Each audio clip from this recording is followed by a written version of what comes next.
Ghaziabad parents association ने दिल्ली के जंतर मंतर पहुंचकर शिक्षा के मुद्दे पर फिर से हुंकार भरते हुए भारत में शिक्षा और चिकित्सा क्षेत्र में चल रही लूट से निजात दिलाने के लिए सभी राज्यों के सत्ताधारी दलों का ध्यान आकर्षित करने का प्रयास किया।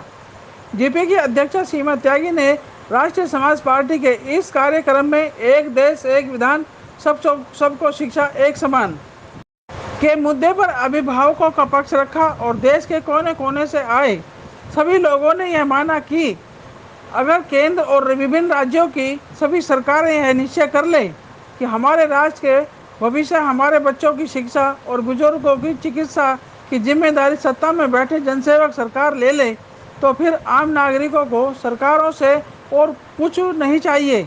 आगे उन्होंने क्या कुछ कहा, आइए हम आपको दिखाते हैं।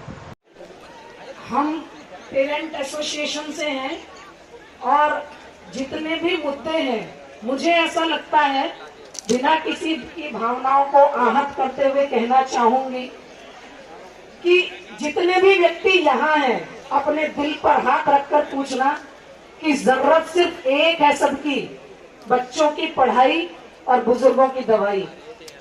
क्या इसके अलावा कोई और जरूरत रहती है?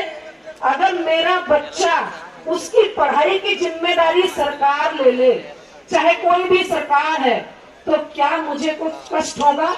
अगर मैं अपने गांव छोड़कर दिल्ली शहर में बसी हूँ या कहीं भी, और मेरे पेरेंट्स को ये पता लगे मुझे कि हार्ट अटैक हो गया, तो उनके मरने की चिंता बाद में होती है। हमें पहले ये चिंता होती है कि प्राइवेट हॉस्पिटल कितनी जेब काटेगा, पैसा कहाँ से आएगा।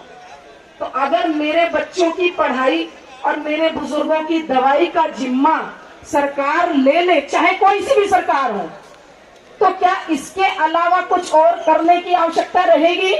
अगर मेरे सभी समाज के बच्चे पढ़े लिखे होंगे, तो क्या फिर सड़क पर उतरकर लड़ाई करने की आवश्यकता होगी? भाई साहब, जिस मुद्दे को लेकर चले हैं, एक देश एक विधान एक शिक्षा, हम भी यही चाहते हैं, क्योंकि हम सब अभिभावक हैं। हम हिंदुस्तान में जी रहे हैं, कहीं विदेश में नहीं जी रहे कि 12 साल का बच्चा हुआ तो उसे इंडिपेंडेंट छोड़ दिया।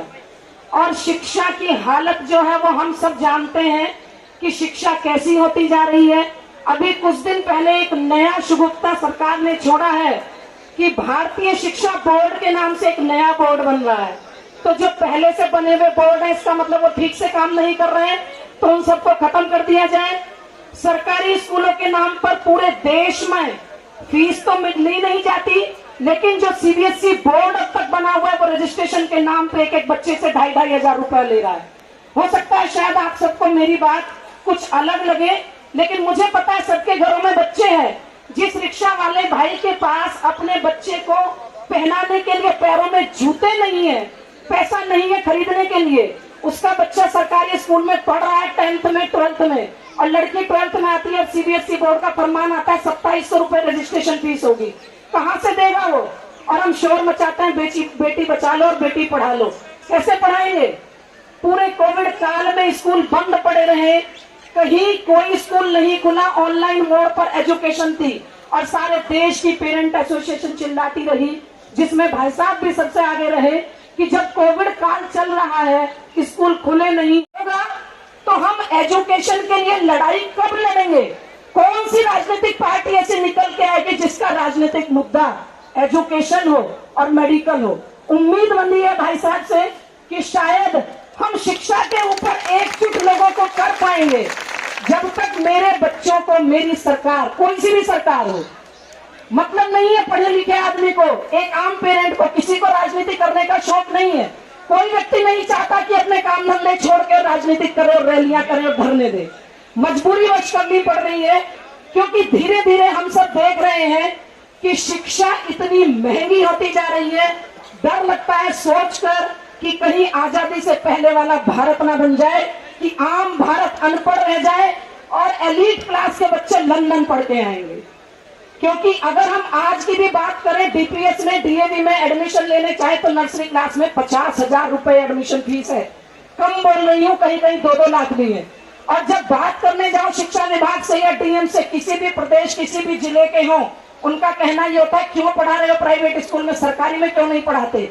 तो क्या सरकार से ये क्वेश्चन नहीं पूछा जा सकता कि आप सरकारी स्कूलों में तो स्टेट बोर्ड देते हैं, राजस्थान का अपना बोर्ड है, यूपी का अपना बोर्ड है, कर्नाटक का भी अपना बोर्ड है कोई, और सरकारी स्कूल स्टेट बोर्ड पर चलेंगे और central board of secondary education की मान्यता आप सीबीएसई को देकर रखेंगे, जिसके थ्रू पैसा आपके प्राइवेट दोस्त आज जो मुरमुरे बच्चे खाते हैं उनके ऊपर भी हम टैक्स दे रहे हैं।